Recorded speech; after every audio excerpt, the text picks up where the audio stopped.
इस वीडियो में हम बहुत ही इंपॉर्टेंट टेक्निकल पॉइंट्स के बारे में बात करेंगे जो कि हर एक सिविल इंजीनियर्स के लिए बहुत ज़रूरी है। स्पेशली जब आप फ्रेशर होते हैं और आप साइट पे काम कर रहे हैं तो आपके लिए चीज़ें और ज़्यादा इंपॉर्टेंट हो जाती हैं। क्योंकि जब हम फ्रेशर होते हैं तो हमारे पास इतना नॉलेज नहीं होता है और साइट पे इतना सारा काम हो रहा होता है, तो गलती होने के काफ़ी सारे चांसेस होते हैं। तो इस वीडियो में हम कंस्ट्रक्शन साइट से रिलेटेड जो आपकी बेसिक चीज़ें हैं और इसके साथ-साथ जो आपका फाउंडेशन है, जो आपका सुपर स्ट्रक्चर है, बीम्स बन रहा है, कॉलम बन रहा है, स्लैब बन रहा है, तो उसमें क्या-क्या चीज़ें हैं जो आपको ध्यान रखनी है, वो सारी चीज़ें सीखने को मिल रही होंगी जब आप इस वीडियो को पूरा देखेंगे। तो मैं हूं Sandeep Singh, welcome back to reinforce lifeline for civil engineers. आप बने रहिए हमारे साथ और हम करते हैं अपने सेशन को स्टार्ट।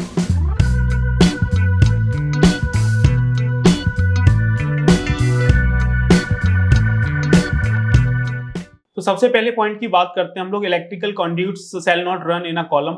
आपने कई बार देखा होगा साइट पे कि जो आपका बीम्स वगैरह होते हैं, कॉलम्स वगैरह होते हैं, तो उससे हम लोग इलेक्ट्रिकल और जो आपके प्लम्बिंग के जो कंड्यूट्स वगैरह होते हैं, जो पाइप्स वगैरह होते हैं, उसको पास करा देते हैं। तो वो सब नहीं करना है, जो कि हमारे आरसीसी मेंबर की स्ट्रेंथ के ऊपर अफेक्ट करता है। अभी दिवाली का टाइम था, मैं घर गया था तो सामने मेरे घर के कंस्ट्रक्शन चल रहा था। उन भाई साहब ने क्या किया है कि जो आपका कॉलम बना हुआ है, उस कॉलम में जो रेनी सीजन का पाइप होता है उसको डाल दिया है। अब मुझे लगा कि वहाँ पे ज्ञान देना चाहिए, मैंने कहा रहने दो यार, इतना ज्ञान फैलने की जरूरत नहीं है, अपने काम से काम रखते हैं। तो ये सारी चीजें जो आपको ध्यान रखनी है। दूसरे पॉइंट की बात करते हैं, earthwork excavation for basement above 3 metre should be stepped form. Means जब आप बेसमेंट बनाते हैं तो हमें वहां पे अर्थवर्क करना होता है, आप एक्सकवेशन कर रहे होते हैं। तो जो एक्सकवेशन कर रहे हैं अगर उसकी जो डेप्थ है वो 3 मीटर से ज्यादा है तो हमें ऐसा वर्टिकल एक्सकवेशन नहीं करना है। यदि आप वर्टिकल एक्सकवेशन करेंगे तो वहां पे सॉइल के कोलैप्स होने की पॉसिबिलिटीज बहुत ज्यादा हैं। यदि आपकी सॉइल कोलैप्स हो जाती है तो उसके अंदर जो भी आपके लेबर्स काम कर रहे हैं, जो इंजीनियर्स वगैरह हैं, फिर जो भी लोग हैं, तो वहां पे उनको फैटल इंजरी हो सकती है, किसी की जान भी जा सकती है। तो ये सेफ्टी के पॉइंट ऑफ व्यू से बहुत इंपॉर्टेंट है कि जब भी आप अर्थवर्क एक्सकवेशन करें और हाइट ज्यादा हो रही है और वहां पे जो सॉइल है वो बहुत मतलब लूज टाइप की है, तो आप उसको स्टेप बाय स्टेप करें ताकि चीजें कोलैप्स होने की चांसेस भी कम हो जाएंगे और आप नीचे इजिली आप एक्सेस भी कर पाएंगे।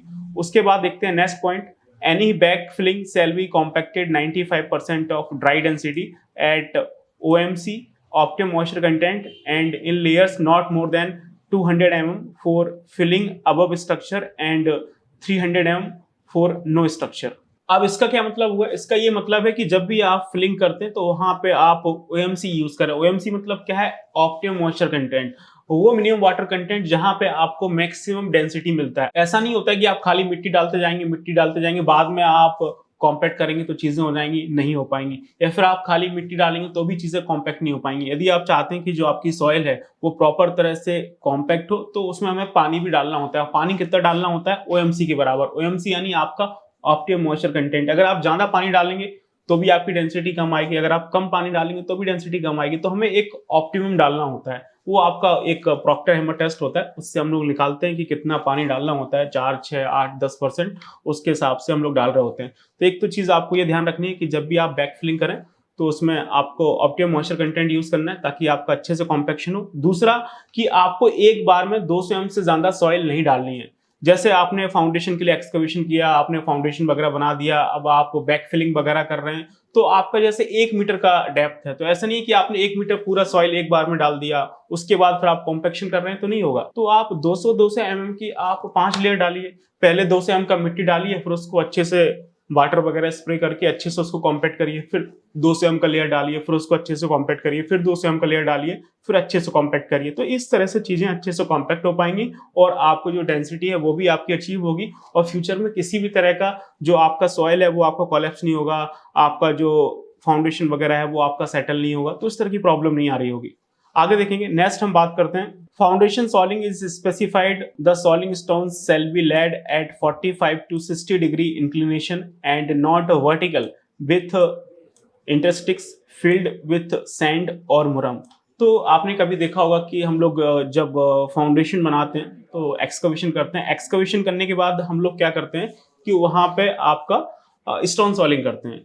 तो स्टोन सॉलिंग सभी जगह तो कंपलसरी नहीं है, लेकिन हम उस केस में स्टोन सॉलिंग ज्यादा प्रेफर कर रहे होते हैं जहां पे थोड़ा सा मडी सॉइल होता है। आपने एक्सकवेशन किया, वहां पे कीचड़ कीचड़ जैसा निकला है, पानी है, मॉइस्चर है, आपका दलदली मिट्टी है, मडी सॉइल है, तो वहां पे हम लोग क्या करते हैं, स्टोन सॉलिंग डालते हैं। अब स्टोन सॉलिंग में क्या होता है, आपके स्टोन्स होते हैं, तो वो यही कह रहा है कि जो आप स्टोन डालें तो स्टोन में क्या होता है, शेप होता है, उसका साइज होता है, तो स्टोन आपको प्रॉपर वर्टिकल नहीं रखने हैं, थोड़ा सा आप उसको इंक्लाइन रखेंगे 45 to 60 degree, that's much better as comparison to vertical. आप वर्टिकल डालेंगे तो क्रश होने के चांसेस ज्यादा होते हैं। नेक्स्ट देखेंगे, Y represents for steel grade Fe 415 of IS 1786 with characteristic yield strength of 415 newton पर mm स्क्वायर मिनिमम। तो इसका कहने का मतलब है आपका जो स्टील रिइंफोर्समेंट होता है तो उसमें आप देखेंगे ग्रेड लिखा होता है, जैसे आपका Fe 415 है, Fe 450 है, Fe 500 है। तो Fe आपका आयरन को इंडिकेट करता है और जो आपका 415 है वो आपका कैरेक्टरिस्टिक यील्ड स्ट्रेंथ को शो करता है न्यूटन पर mm स्क्वायर में, और S पर IS 1786। तो आपकी जानकारी के लिए मैं बता दूं कि जो आपका स्टील रिइंफोर्समेंट आता है, जो आपके HYSD बार होते हैं जो हम लोग कंस्ट्रक्शन में यूज करते हैं हर जगह, तो उसका जो आपका IS कोड है वो है आपका IS 1786। और इस पर मैंने पहले कई बार बात की है, कई जगह वीडियोस वगैरह बनाए हैं, तो आप लोग मुझे कमेंट करके बताइए कि हम लोग IS 1786 क्यों यूज करते हैं, उसमें क्या डिटेल्स होती हैं। नेक्स्ट देखेंगे, 5 represents mild steel grade first of IS 432 part first. Next point देखेंगे, all reinforcement shall be free from mill scales, loose, rust and coats of paints, oil और any other substance। मीन्स आप देखेंगे side पे जो steel reinforcement आता है वो बाहर पड़ा रहता है, खुले में पड़ा होता है, उसके ऊपर सारे एटमॉस्फेरिक एक्शंस हो रहे होते हैं, उसके ऊपर आपका पेंट वगैरह लग जाता है, कई बार ऑयल वगैरह लग जाता है, या फिर उसमें आप देखेंगे रस्टिंग स्टार्ट हो जाती है, जंग लग जाती है। तो ये सब चीजें नहीं होनी चाहिए। जो आपका स्टील रिइंफोर्समेंट है आपका shall be free from any types of loose, rust, coats of paint और एनी अदर सब्सटेंस। तो जितना आपका स्टील रिइंफोर्समेंट सही होगा उतनी चीजें ज्यादा बेहतर हो रही होंगी, आपको अच्छी स्ट्रेंथ मिल रही होगी। और हाँ दोस्तों, आप इसी तरह से बिल्डिंग, हाईवे, ब्रिज के बारे में डिटेल में सीखना चाहते हैं कि जो आपके ये प्रोजेक्ट्स होते हैं इनका site education, quantity surveying, billing, planning का काम कैसे होता है, तो हम लोग लेके आ रहे हैं आपके लिए बिल्डिंग, हाईवे, ब्रिज के प्रोजेक्ट्स का ऑफलाइन ट्रेनिंग प्रोग्राम, जो कि 15 नवंबर से हमारे हेड ऑफिस दिल्ली में स्टार्ट हो रहा है। तो अगर आप ये ऑफलाइन ट्रेनिंग प्रोग्राम ज्वाइन करना चाहते हैं तो आप नीचे दिए नंबर पर कॉल करके इंक्वायरी कर सकते हैं, और ये फ्री डेमो सेशंस आप आके ले सकते हैं हमारे ऑफिस में।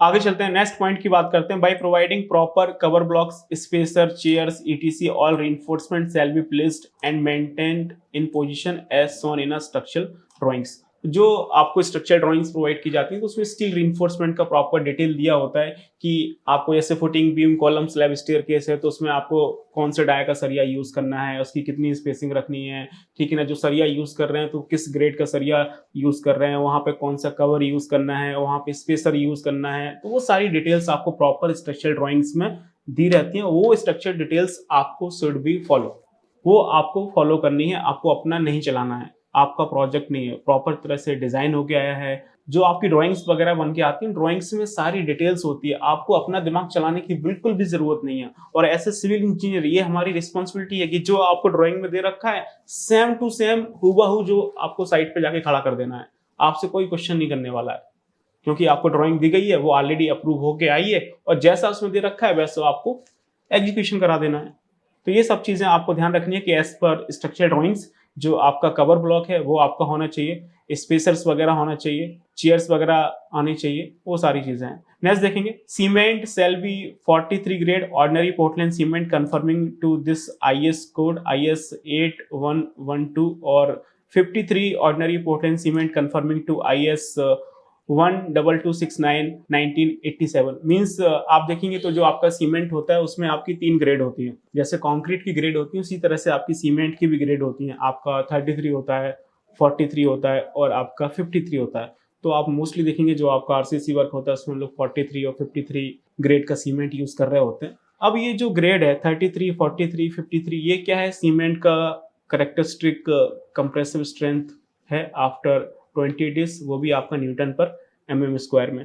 तो जो आपका 43 ग्रेड का OPC सीमेंट, उसके लिए जो आपका IS कोड है वो आपका 8112 है, और जो 53 है उसके लिए आपका जो IS कोड है वो आपका 12269 है। तो इसकी डिटेल्स आप जाके वहां पर पढ़ सकते हैं। नेक्स्ट पॉइंट है कि जो आपका साइट पे सीमेंट आ रहा है, सबसे कॉस्टली आपका मटेरियल होता है। अगर आप देखेंगे तो पूरे प्रोजेक्ट में जो सीमेंट का वेटेज है वो आपका 14 से 15% का होता है। यदि आप 1 करोड़ का घर बना रहे हैं तो 14 से 15 लाख रुपए का आपका सीमेंट लगने वाला है। तो ये हमारी मोरल रिस्पॉन्सिबिलिटीज होती हैं कि हम उसको सही से स्टोर करें। अगर आपको पता है सीमेंट सही से स्टोर नहीं होगा, उसमें कहीं से भी थोड़ा सा मॉइस्चर आया तो पूरा का पूरा आपका सीमेंट खराब हो रहा होगा और जो आपके पैसे हैं वो आपके पानी में जा रहे होंगे, और जो आपकी सीमेंट की जो स्ट्रेंथ है वो आपकी समय के साथ कम हो रही होगी अगर आप सही से स्टोर नहीं करेंगे। तो कैसे स्टोर करना है उसके लिए पॉइंट है, आप देख सकते हैं। Cement shall B store in dry place on a raised platform about 200 mm above floor level and 300 mm away from walls.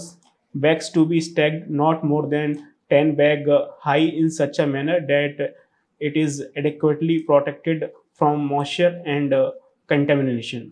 Means जब भी हम सीमेंट को स्टोर करें तो इस चीज़ को इंश्योर करें कि जो आपका सीमेंट है वो आपका फ्लोर लेवल से 200 mm ऊपर होना चाहिए। आप नीचे ब्रिक्स वगैरह लगाएं, कुछ भी लगाएं, लेकिन ये ध्यान रखें कि जो आपका सीमेंट है वो आपका फ्लोर लेवल से 200 mm ऊपर होना चाहिए, और आपकी साइड में वॉल्स वगैरह होती हैं तो उससे 300 mm दूर होनी चाहिए। ऑब्वियसली साइड में वॉल्स वगैरह होती हैं तो उससे कम आपको 300 mm दूर रखना है, और एक बार में आपको 10 बैग से ज़्यादा आपको स्टैक नहीं करने हैं, क्योंकि जब ज़्यादा आप स्टैक कर दोगे तो ऊपर से प्रेशर पड़ेगा और जो आपकी सीमेंट है कहीं से उसमें थोड़ा बहुत मॉइस्चर आया एयर के साथ तो उसमें आपके जो लम्प्स वगैरह हैं वो आपके बन रहे होंगे।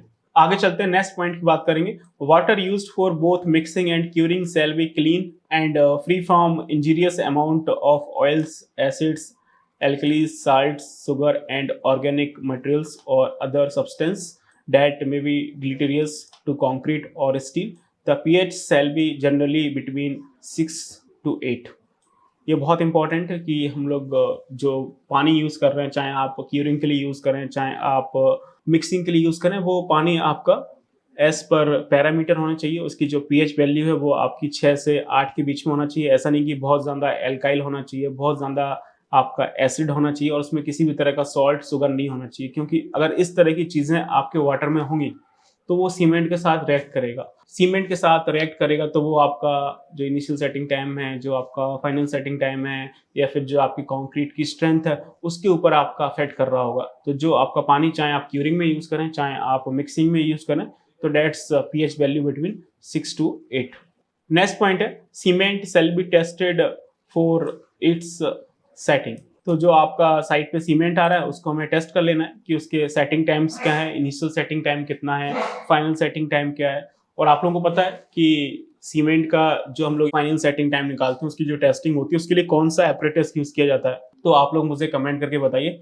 बाकी मैं एक प्लान कर रहा था कि एक टेस्ट का सीरीज चलाया जाए जिसमें हम लोग जो आपके अलग अलग मटेरियल्स होते हैं उनमें सभी तरह के टेस्ट्स के बारे में बात करें, कि जैसे आपका कोई भी मटेरियल है तो उसमें कौन कौन से फील्ड टेस्ट हो सकते हैं, कौन कौन से लैब टेस्ट हो सकते हैं, क्यों करते हैं, कौन सा ऑपरेटर्स यूज़ करते हैं, उसमें क्या पैरामीटर्स हैं, कौन सा आईएस कोड है, वो सारा आपके साथ डिस्कस करें। तो आप लोग मुझे कमेंट करके बताइए, तो आने वाले सेशंस में हम इस तरह के वीडियोस आपके लिए बना रहे होंगे। तो आप देखेंगे जो आपका इनिशियल सेटिंग टाइम है, initial setting time shell not be less then 30 minute, ये आप सभी को पता है, और the final setting time shell not be more than 10 hours. तो ये बहुत बेसिक चीज़ है, तो ये आपको ध्यान रखनी है कि जो आपका इनिशियल सेटिंग टाइम वो कम से कम 30 मिनट तो हो, और जो आपका फाइनल सेटिंग टाइम है वो 10 आवर्स से ज़्यादा नहीं होना चाहिए। नेक्स्ट पॉइंट आप देखेंगे, samples from fresh concrete shall be taken and at least a set of 6 cubes of 150 mm shall be prepared and cured.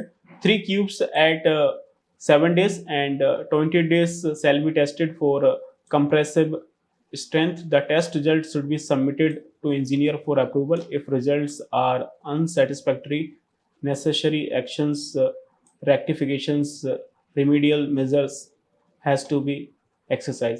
तो कहने का मतलब ये कि जो आपकी साइट पे फ्रेश कंक्रीट आता है, तो ऑब्वियसली साइट पे जब कंक्रीट आता है तो हम उसके सैंपल्स लेते हैं, ठीक है ना। उसमें कई सारे टेस्ट्स वगैरह हम लोग परफॉर्म करते हैं, जैसे आपका स्लम कॉन टेस्ट हो गया, आपका कंप्रेसिव स्ट्रेंथ टेस्ट हो गया। तो बोल रहा है कि आपको कम से कम आपका 6 क्यूब लेना है, ठीक है ना, और उस पर आपको 7 डेज पे टेस्टिंग करनी है और आपको 20 डेज पे टेस्टिंग करनी है। उसके बाद आपको रिजल्ट्स वगैरह चेक करने हैं, डेट्स ओके, नो इशू। अगर नहीं है तो उसमें हम लोग क्या कर सकते हैं, उसको किस तरह से काउंटर कर सकते हैं, वो आपको देखना होता है।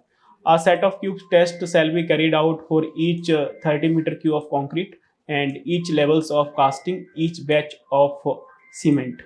तो जो आपको क्यूब का टेस्टिंग करना है वो आपको हर एक बैच के सीमेंट के लिए करना है, हर एक कास्टिंग लेवल के लिए करना है और हर एक 30 मीटर कंक्रीट के लिए करना है। आगे चलते हैं, नेक्स्ट हम बात करेंगे वाटर सीमेंट रेशियो के बारे में। तो water cement ratio for different grade of concrete shall not exceed 0.45 for M20 and above and 0.5 for M10 or M15. Contractor mix designer to carry out the necessary initial preliminary tests for concrete grades M20 and above. Approved admixture shall be used as per mix design and requirement. तो आप देखेंगे concrete की strength में जो सबसे major part है वो है आपका सीमेंट का। तो वाटर सीमेंट रेशियो आपका प्रॉपर होना चाहिए। मैं आपकी जानकारी के लिए बता दूं कि जितना आपका वाटर सीमेंट रेशियो कम होगा उतनी आपकी स्ट्रेंथ ज़्यादा होगी, लेकिन वाटर सीमेंट रेशियो कम करोगे तो फिर आपकी वर्केबिलिटी मेंटेन नहीं हो पाएगी। तो ये चीज़ें आपको बैलेंस करनी है। आपको वाटर सीमेंट रेशियो इस तरह से रखना है कि आपकी जो कंक्रीट की स्ट्रेंथ है वो प्रॉपर आए और जो आपकी वर्केबिलिटी है वो आपकी बनी रहे। तो इसमें हम लोग एडमिक्चर्स वगैरह भी यूज़ कर रहे होते हैं। तो एज पर डिज़ाइन वो सारी चीज़ें आपको फॉलो करनी है जो आपको डिज़ाइनर ने दी है। आगे चलते हैं, नेक्स्ट हम बात करेंगे कंक्रीट कवर के बारे में, जो कि बहुत बेसिक चीज़ है, आपको पता होना चाहिए। जितने भी आपके आरसीसी मेंबर हैं तो उसमें हम लोग कौन सा कवर यूज़ करते हैं। तो आप देखेंगे फुटिंग के लिए आपका 50 एम का कवर है। राफ्ट के फाउंडेशन में अगर टॉप आता है तो आपका 50 एम का कवर है। राफ्ट फाउंडेशन की जो बॉटम्स वगैरह हैं, साइड्स वगैरह हैं, तो डायरेक्टली वो आपके अर्थ के कॉन्टैक्ट में होती है, तो वहाँ पर हम थोड़ा सा ज़्यादा रखते हैं 75 एम में। आपका स्ट्रैप बीम है जो कि आपका फाउंडेशन में बनता है तो उसमें 50 एम का आपका कवर होता है। जो आपका ग्रेड स्लैब होता है उसमें आपको 20 एम का कवर रखना है। आपकी जो कॉलम्स होते हैं उसमें आपका 40 एम का कवर रहता है। आपकी सियर वॉल्स हैं उसमें आपका 25 एम का कवर है। जो आपकी बीम्स होती हैं उसमें भी आपका 25 एम का कवर होता है। स्लैब्स में आप 15 से 20 एम का कवर रख सकते हैं। जो आपका फ्लैट स्लैब है उसमें आपको 20 एम का कवर देना होता है। स्टेयरकेस में आपका 15 एम का कवर होता है। और जो आपकी रिटेनिंग वॉल्स होती हैं तो उसमें आपको 20 से 25 एम का कवर होता है। और जो आपके वाटर रिटेनिंग स्ट्रक्चर्स होते हैं तो वहाँ पे आपको 20 से 30 एम का कवर रखना होता है। तो ये कवर की बेसिक डिटेल्स हैं जो आपको पता होना चाहिए। इसके बाद आप देखेंगे नेक्स्ट पॉइंट है आपका, contractor shall allow for independent testing of reinforcement steel for each die of bar for every 50T and at change of source. तो कहने का मतलब है कि साइड पे जो सरिया आता है उसके लिए कॉन्ट्रैक्टर को इंडिपेंडेंटली अलाउ करना चाहिए, या फिर आपका जो सरिया आ रहा है उसकी थर्ड पार्टी टेस्टिंग करवाना चाहिए एवरी 50 मीट्रिक टन के लिए। या फिर जो यदि आप अलग अलग जगह से आप अगर मंगा रहे हैं तो उसके लिए फिर आपको थर्ड पार्टी टेस्टिंग करवाना चाहिए, उसके लिए कॉन्ट्रैक्टर को अलाउ करना है। नेक्स्ट पॉइंट देखेंगे, all beam reinforcement to be anchor for a minimum length of 46 times of diameter of bar. तो ये आपका डेवलप्ड लेंथ है कि जो आपका बीम का सरिया है वो आपका कॉलम के अंदर एंकर करना चाहिए। कितना एंकर करना चाहिए, जो भी आपको डेवलपमेंट दे रखा है तो यहाँ पे 46 टाइम्स ऑफ डायमीटर, तो इतना मिनिमम आपका बीम का सरिया कॉलम में एंकर करे ताकि प्रॉपर तरह से बीम से कॉलम में लोड ट्रांसफर हो पाए। नेक्स्ट पॉइंट है आपका बाइंडिंग वायर्स को लेके। Binding wire shall be 16 gauge 1.6 mm soft annealed steel wire free from rust and other contaminants. तो जो आपका साइड पे हम लोग बाइंडिंग वायर यूज करते हैं स्टील रीइंफोर्समेंट को टाई करने के लिए, प्रॉपर पोजीशन में फिक्स करने के लिए, तो वो आपका नॉर्मल वायर नहीं होता है, वो आपका हाई डक्टिलिटी का सॉफ्ट अनील्ड स्टील वायर होता है। वो आपका 16 गेज का होता है 1.6 mm, 0.9 से लेके 1.6 mm तक हो सकता है। नेक्स्ट पॉइंट की बात करते हैं, concrete design mix report. Concrete design mix report along with the test result for the concrete cubes shall be submitted in advance for approval before relevant concreting and the minimum cement content shall not be less than 300 kg per metre cube and slump shall be 100 + 25 mm।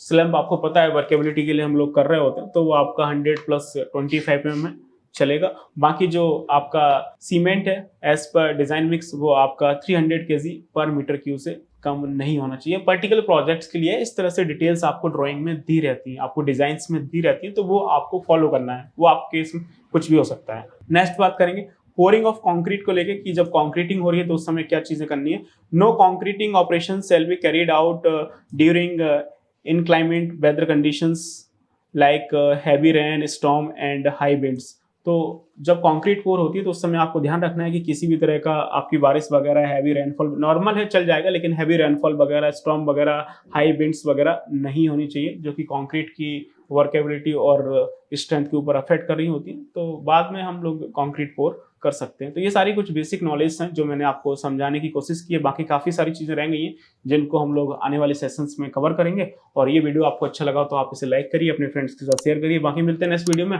Till then keep learning, keep exploring. Thank you so much.